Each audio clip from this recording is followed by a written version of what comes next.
So on this first problem, it asks us to state the domain and range of the relation, and then is the relation a function? A lot of people did a mapping, which was a good idea.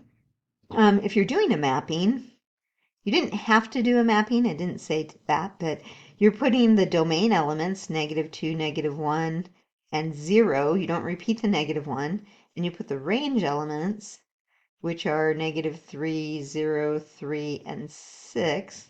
My 6 didn't fit good.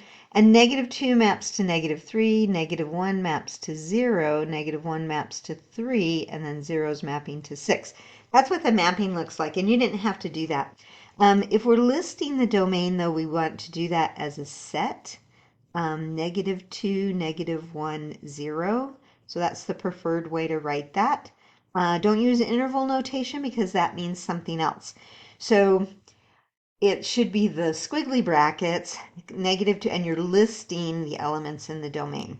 Okay. And then for the range, we have -3, 0, 3, and 6.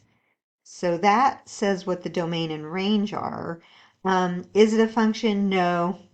And some people explained, which was nice, you have -3 going to, or I'm sorry, -1 going 2 places. So you have one domain element going 2 different places, so that means it's not a function.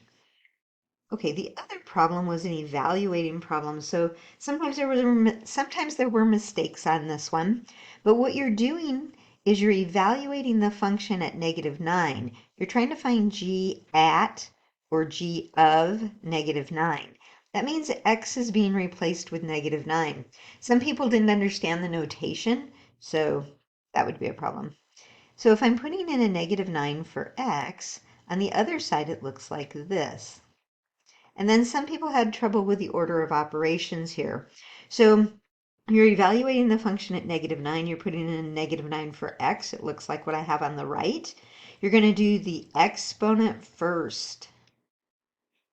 So that's going to be 10 minus, that minus sign is staying the same, but this part, we have to multiply that out. So -9 squared is a positive 81, right? -9 times -9, that's going to get you a positive 81. So you have the subtraction sign still, so it's 10 minus 81, which is going to be -71. And that was the answer. Okay, so if you didn't get those, hopefully now you do.